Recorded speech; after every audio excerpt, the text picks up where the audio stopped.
Hey! Hey, hi. Welcome to the Natasha and Debbie Show. Hello. That's brutal. Just two patriotic girls. So please don't take us the wrong way.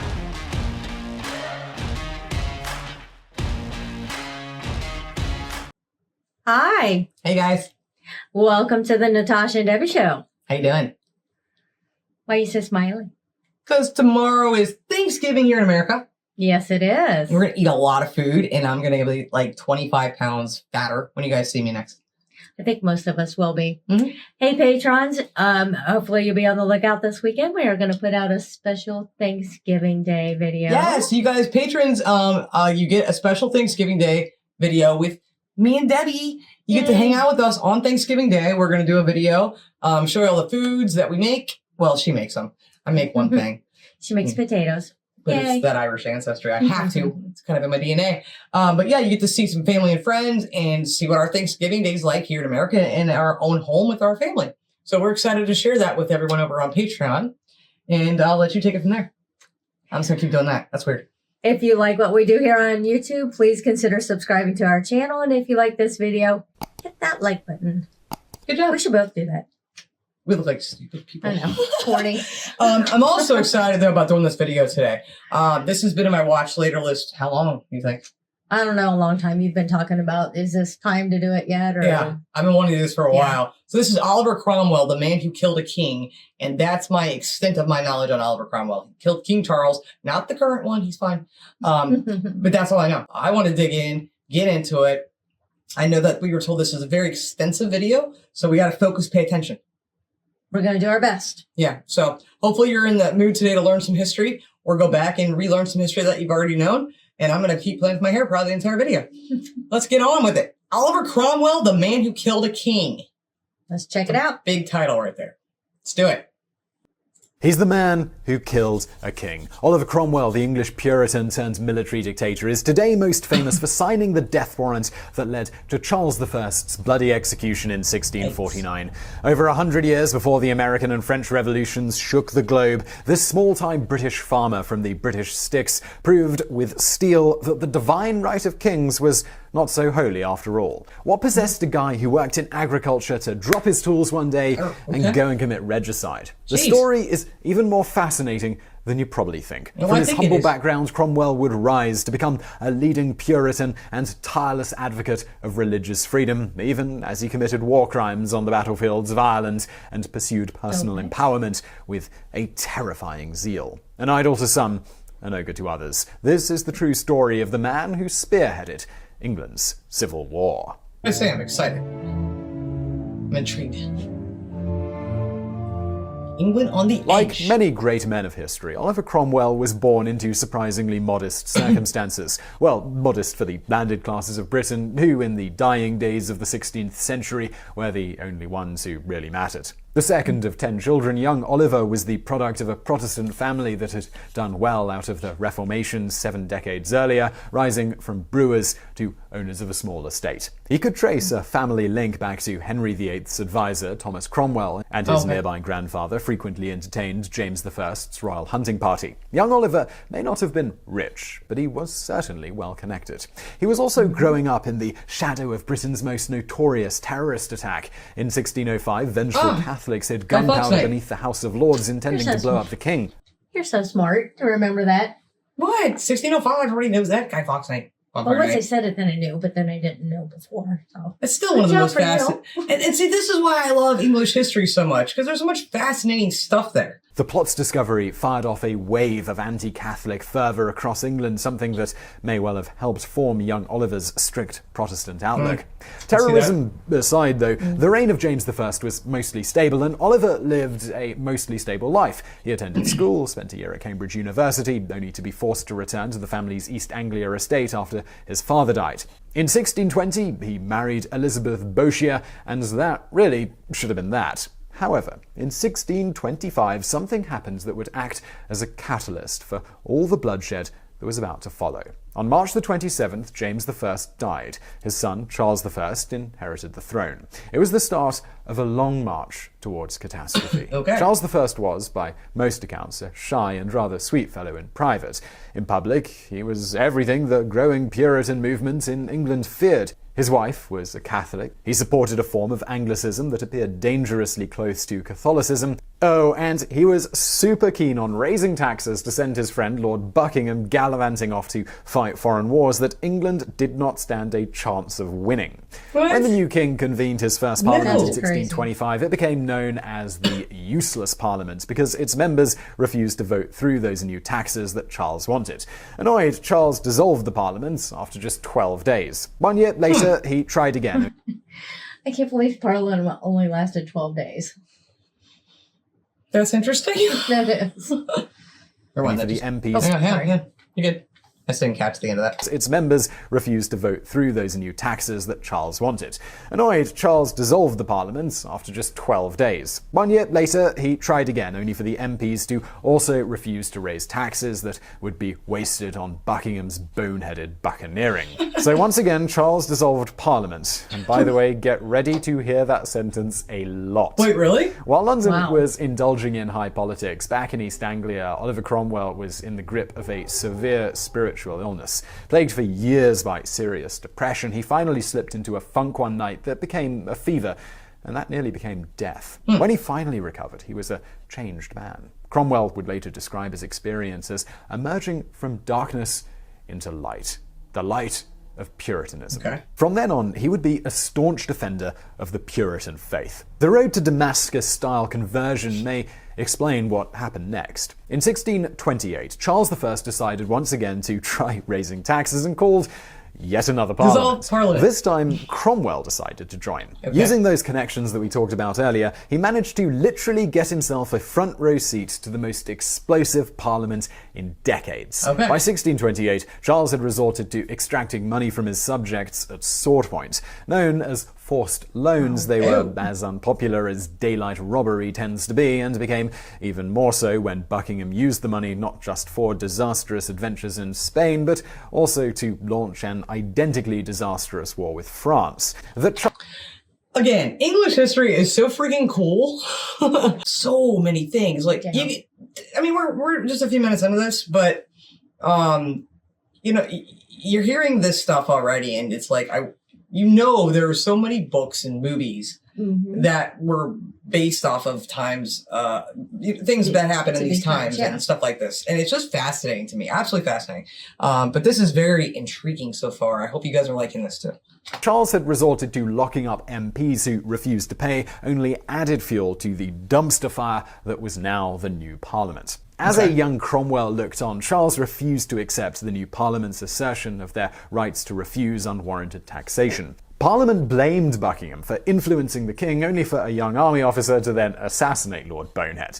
Charles blamed MPs for the death of his friend, and you guessed it, He he dissolved dissolved Parliament. He did this in something of a fit of pique, and that pique, by the way, lasted for 11 years. Wait, no what? parliament would sit from March of 1629 to April of 1640. This period became known as the Years of Personal Rule. For Cromwell, What? Yeah, I did not remember that. I don't think I ever learned That that. there was that long. I never period knew without that. Parliament. You knew Parliament. now. No. 11 years with no parliament. Really? As I was saying, English history is so cool. And I did not, wow, okay, that surprised me. That's a shocker. Yeah. Okay. Where are we going with this? Well, personal rule was tough. Shorn of his parliamentary standing, he wound up losing contact with his old network, selling his property, and taking on a small farm in Cambridgeshire to survive. By 1636, Cromwell was a broke, unimportant nobody with zero prospects. He even Know the feeling, buddy. considered emigrating to America and joining in with the Pilgrims. Thankfully, the 1630s closed with two bits of good luck for Cromwell. First, in 1636, his fabulously wealthy, childless uncle died and left Oliver everything. Second, in 1639, Charles I did something spectacularly stupid. He tried to force his religious beliefs on Scotland. At that time, Scotland had been in union with England and Wales for less than 40 years. Scots still worshipped Presbyterian style, with none of the fancy stuff so beloved of Charles. When Charles tried to ram his religious reforms through, the Scots, they went nuts. Known as the Bishops' Wars, the following battles saw Scotland invade and occupy northern England. Charles sued for peace, and the Scots said essentially, sure, on two conditions. One, no more of this fancy religious bollocks, and two, pay us all of our war expenses. So, completely broke with an occupying army in the nation's north, Charles was forced to grit his teeth and summon another parliament. This attempt would go even worse than all of his others. Man, he like... So basically, he pissed off Scotland. Yeah, big time. And then had to give in to Scotland. Big time. You know, big time. Charles wasn't doing so good there. No. Not making some great decisions. Okay, then. The Long Parliament. The Parliament of 1640 got off to a farcical start. Known as the Short Parliament, this time it lasted only 3 weeks before, oh yes, Charles dissolved Parliament. What the But heck? he was still broke, so he called for yet another Parliament just 6 months later. Of course he did. And finally, we reached the end of our run of Charles dissolving things because the Second Parliament of 1640 is known, fittingly, as the Long Parliament. Although the Long Parliament wasn't a straight revival of the 1628 Parliament, it did feature some familiar faces. Cromwell. Among them was Oliver Cromwell. Now an influential Puritan with new connections, Cromwell became MP for Cambridge.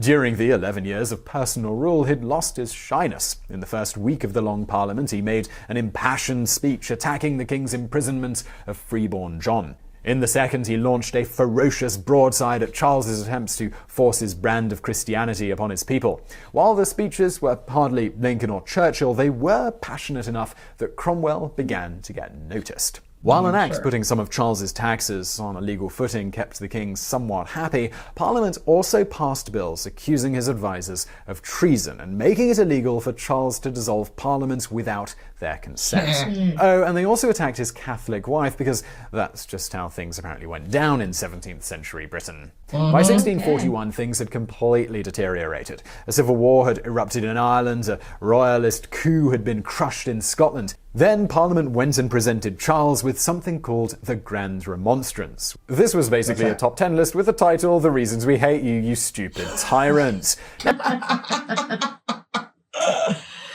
I know some people don't like Simon. We love Simon. For one, he gives out the greatest information ever. And am I wearing the same glasses that he's wearing? Yeah. Nuh-uh. Similar. I don't think they're the same. No, they're not exactly. Oh, God, that's embarrassing.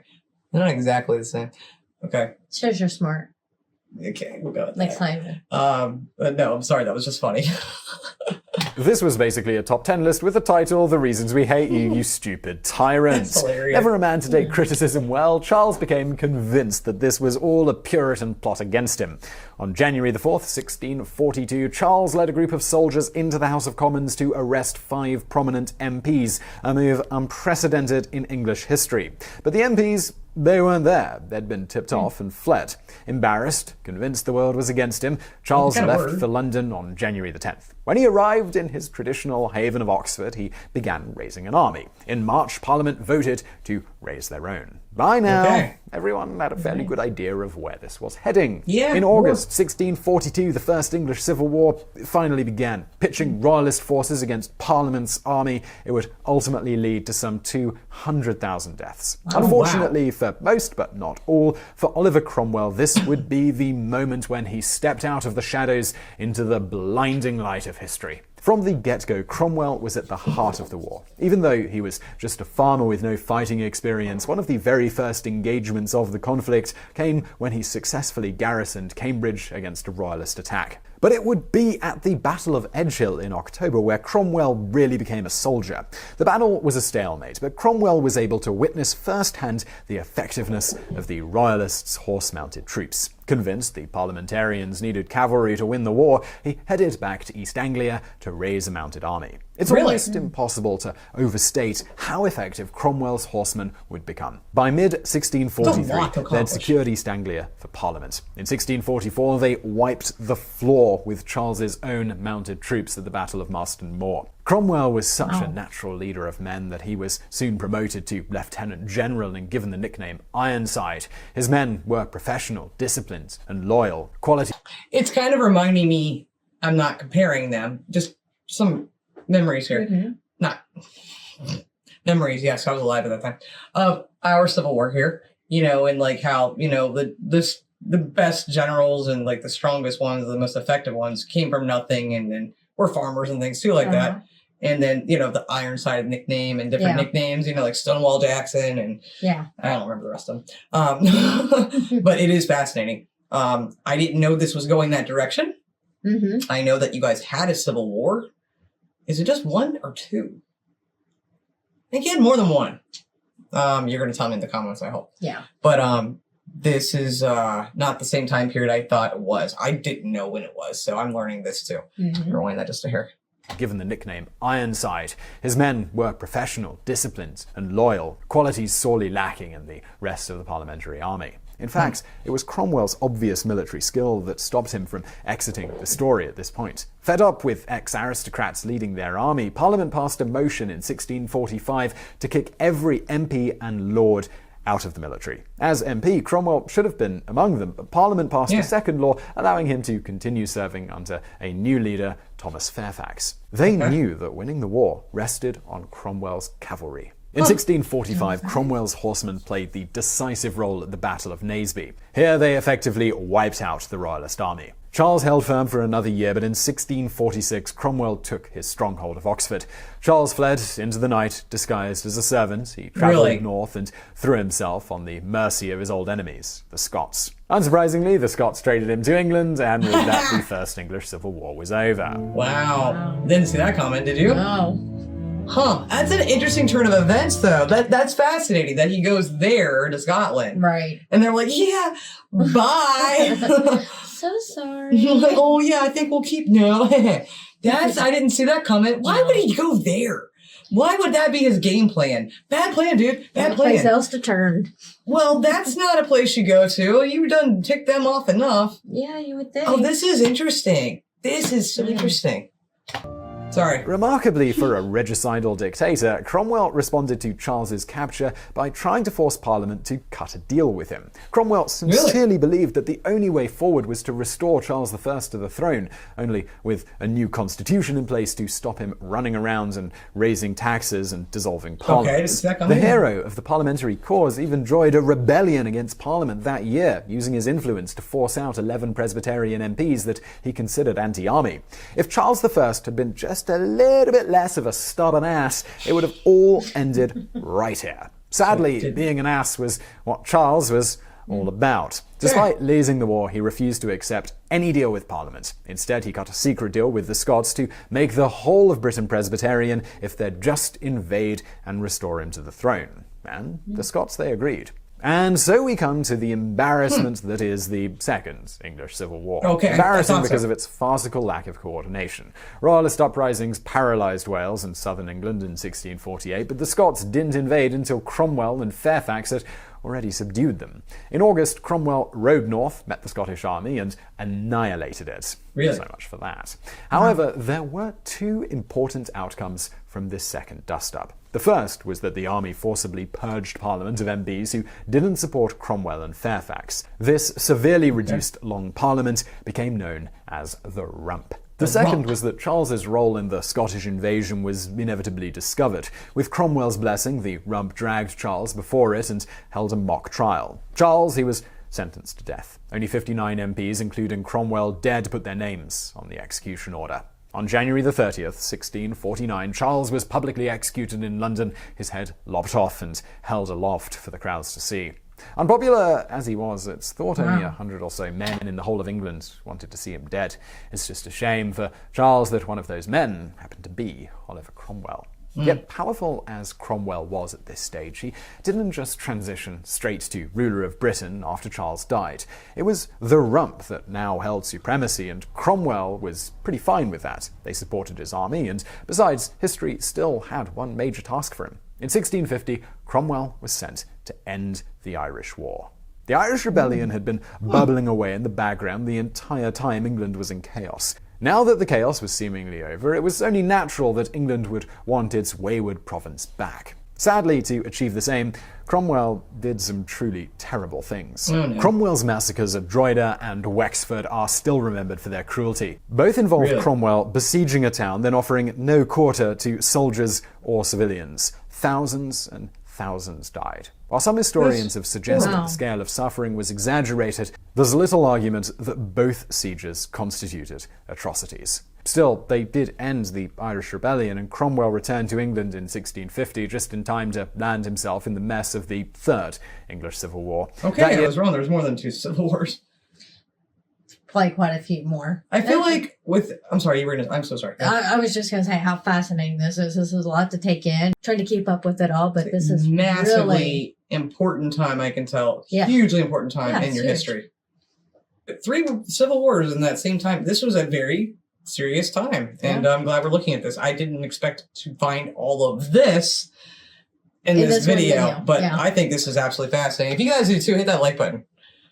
1650, just in time to land himself in the mess of the Third English Civil War. That year, Charles's son, Charles II, reopened his father's pact with the Scots and was proclaimed King of Scotland. Parliament demanded that Scots be crushed, but Thomas Fairfax refused to attack first. So Cromwell was made commander-in-chief and he was sent north. In September of 1651, he finally defeated the Scots at the Battle of Worcester, and this marks the end of the civil wars in Britain. So what does a general who has won 3 civil wars and crushed a rebellion do in peacetime? Well, question. luckily for Cromwell, a different sort of war was now brewing. In Westminster, the rump was going mad with power. Through 1652 to 1653, it passed no useful legislation except to make itself immortal. The rump had come into being as a stopgap, a temporary measure until the wars were over and new elections could be called, and now they were voting to end elections permanently. By April 1653, Cromwell had enough. In a delicious historic irony, he sent troops into Westminster, echoing Charles's own breach of Parliament 11 years earlier. At gunpoint, he told the rump, "You have sat too long for any good you have been doing lately. In the name of God, go." The rump gone, Cromwell gave Parliament one last shot. In July 1653, he convened a new National Assembly, popularly known as Barebones Parliament. Its 144 members were handpicked for their saintliness. Cromwell expected them to rule his new Puritan Britain as enlightened men. And So if I'm getting this right, he's like going full on thinking like he's like a god or something, kind of, sort of. Or, I mean, am I getting that right? Something like that. I You mean, getting that too? yeah. Like that he's just going full on like, phoom, this Yeah. is the way it's going to be. And yeah, like he's taking himself way more seriously than he should have. I don't know if I'm saying that. If Yeah, it kind of that's, comes across that way. that's what I'm getting from this. instead, they voted to dissolve themselves and hand all the power over to Oliver Cromwell. Wait, what? Hold on, huh? Really? Yeah.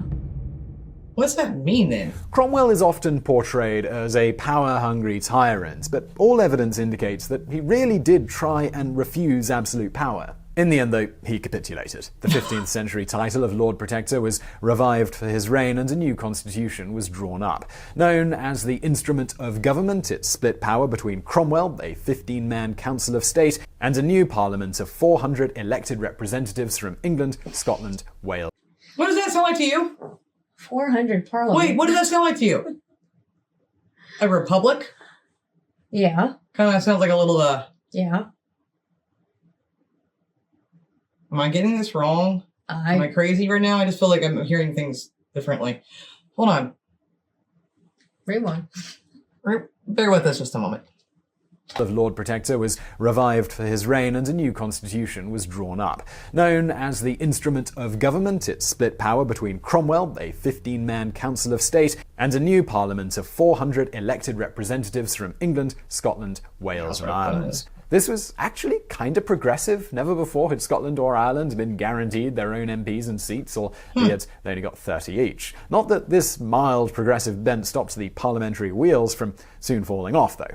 Elections to the first Protectorate Parliament were held freely, resulting in a swath of Presbyterian, anti-army, free-thinking and royalist MPs being returned. Oh, and also some of the members from the Rump came back, not exactly the biggest Cromwell fans. Yeah. Cromwell had hoped that the new parliament would pass necessary legislation to move England off a war footing, but instead they set about reducing Cromwell's powers. When they tried to reduce the army too, well, that was it. In January 1655, Cromwell dissolved Parliament. The new dissolution came as word was leaking out about Cromwell's secret 1654 deal with Catholic France to ally against Spain. Once again, English taxes were being used to finance boneheaded adventuring by an overbearing monarch who This sounds very similar, like doesn't it was it? going out of fashion. The irony was lost here on absolutely no one, and many of Cromwell's allies began to turn against him. Okay. Still, he wasn't broadly unpopular just yet, as a guy called Penruddock discovered in March of 1655. Sure that Cromwell's rule was about to collapse, Penruddock organised a royalist uprising intended to put Charles II on the throne. He gathered men and set off across England, rallying locals to his cause, only for locals to shut their doors to him. Panicked, his men simply ran for their lives. Penruddock's dismal uprising was crushed before it ever began. Who's happy as heck that they weren't alive during this crazy, crazy, crazy time? I just think it's crazy how many kings, rulers there were, and then they make a parliament, and then they're just like, nope, go away. It's very interesting. I mean, you couldn't get away with that now, right? I wouldn't think so.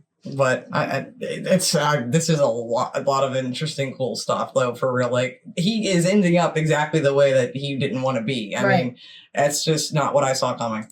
Penruddock's uprising may have been amateur hour, but it gave Cromwell the excuse he needed to scrap the new constitution and set up a military dictatorship. England and Wales were split into 12 districts, each under the control of a despotic major general. Hugely unpopular, the system lasted barely a year before Cromwell was forced to scrap it and revive Parliament in September of 1656. Seriously, Only the second Protectorate Parliament wasn't freely elected. Purged of Cromwell's enemies, stuffed with toadies, it finally voted in February of 1657 to make Cromwell king. Oh yes, he was really made king. The very thing that Cromwell had fought so hard to rid Britain of. To be absolutely fair though, Britain's entire system of government relied on a king or queen to give royal assent and wave things through, so having one was something of an urgent legal matter. Besides, Cromwell was already a king.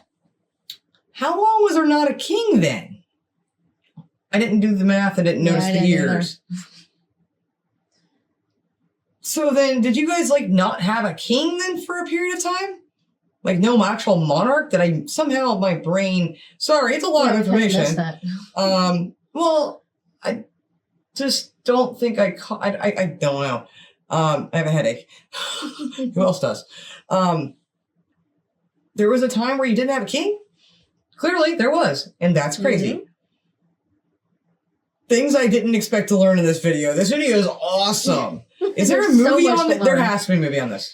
I don't know. We'll have to find out. That'd be awesome. There has to be. Yes, I would love to see a video. If there's a movie on this. If there is a movie, let us know. We will. And let us know if it's good. Like, yeah. And just because there is a movie. Yeah, it's just because there is one doesn't mean it's good. If you've seen it and it's good, let us know. This is insane. King in all but name. He was totally referred to as His Highness. He lived in Charles I's old palace and was handing out knighthoods to all of his friends. So, yeah. That's what a king does. Yeah. On June the 26th, 1657, Protectorate Britain decided to make it official. Cromwell was crowned in a lavish ceremony that was almost, in every respect, a coronation. The only difference was that he kept the Lord Protector title instead of becoming king. If you're struggling to see the so hold on difference, then. So then he wasn't officially a king. I mean, he was, but just not in title. So he was Lord Protector, not king. So is your phone in here? Oh no. Nope. I want to Google it and see what it says. Was he considered a king? I'll be right back. All right, I have Debbie's phone. So I'm looking to see. And it's not really telling me. This one on here says, a leading advocate of the execution of Charles I in January 1649, which led to the establishment of the Republican Commonwealth of England. I was kind of right then. Yeah, you were. Kind of right, I think. Scotland, Ireland. He ruled as Lord Protector. Okay. Does say rule. So ruling is. But it doesn't say official king, is what I'm not seeing that. So this is so interesting. Yeah, let us know if there's a movie. Need to see that. But again, it has to be good.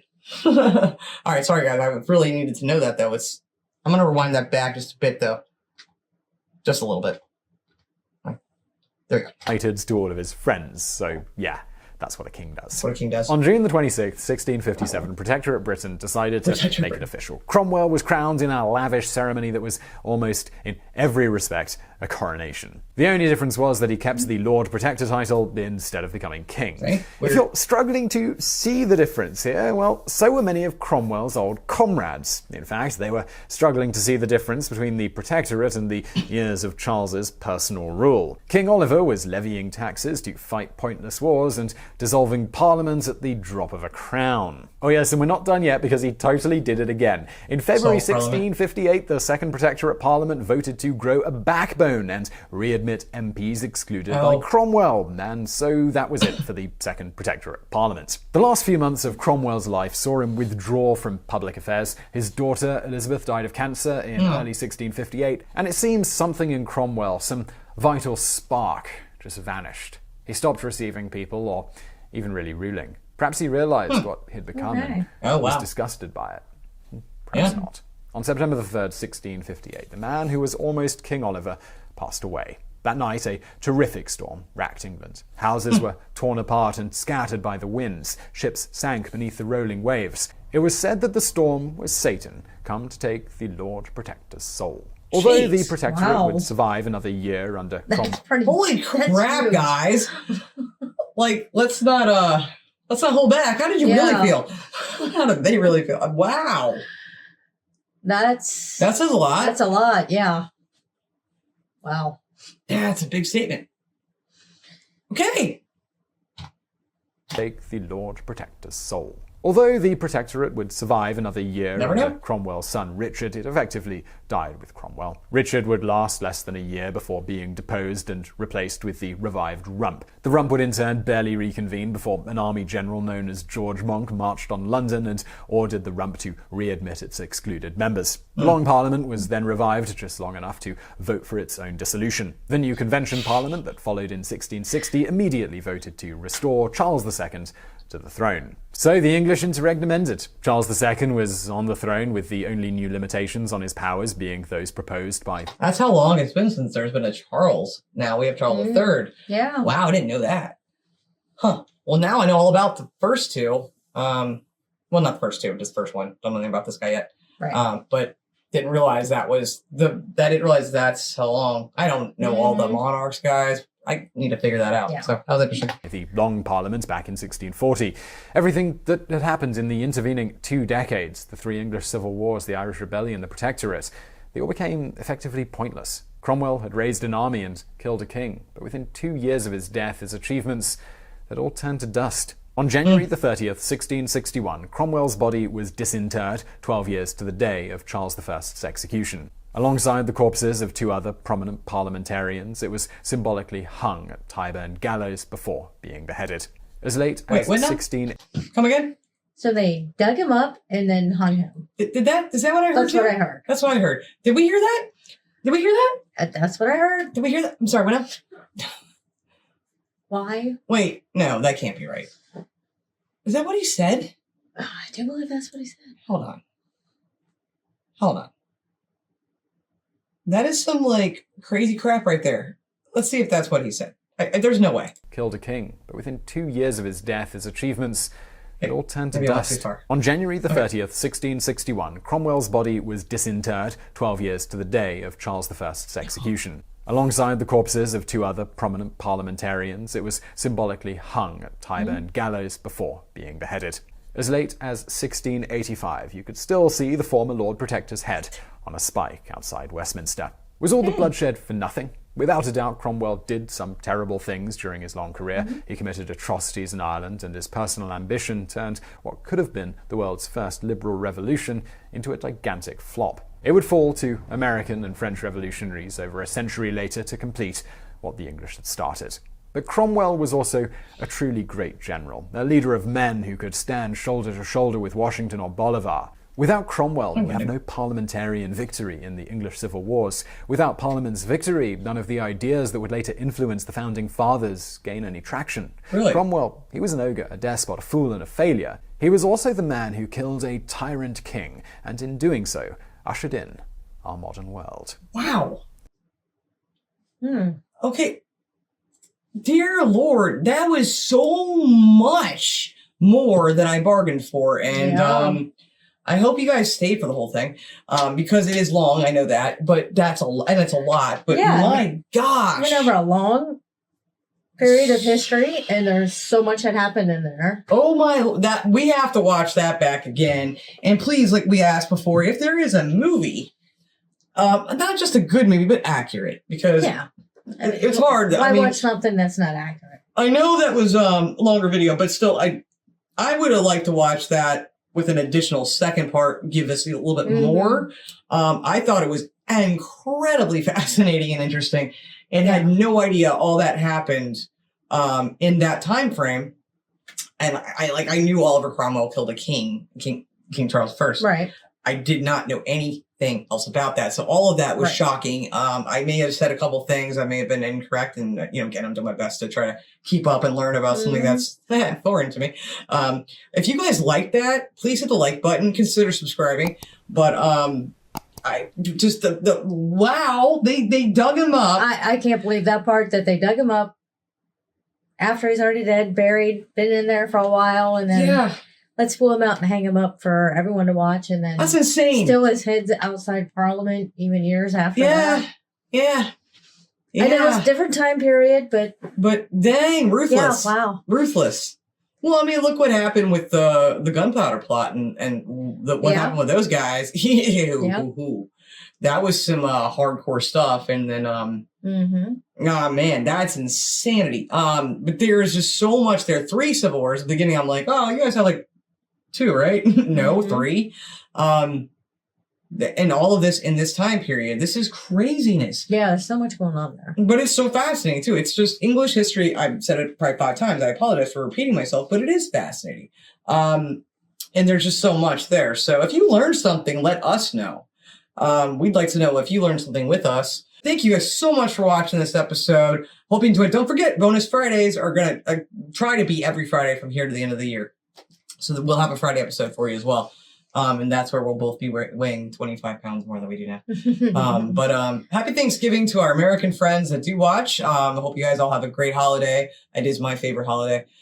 Eat a lot of food, and go Cowboys. I don't know who they're playing. Who are they playing? I don't know. They do play every Thanksgiving, don't they? I have no idea. But anyway, guys, thanks so much for watching. We hope you enjoyed this. And always, please, especially, tomorrow is actually the 1-year anniversary of when Jazz collapsed. And we found out that she was going to die in a couple weeks. So, the most seriousness, love like Jazz. Be as strong as Tyson. Thank you for watching. Thank you.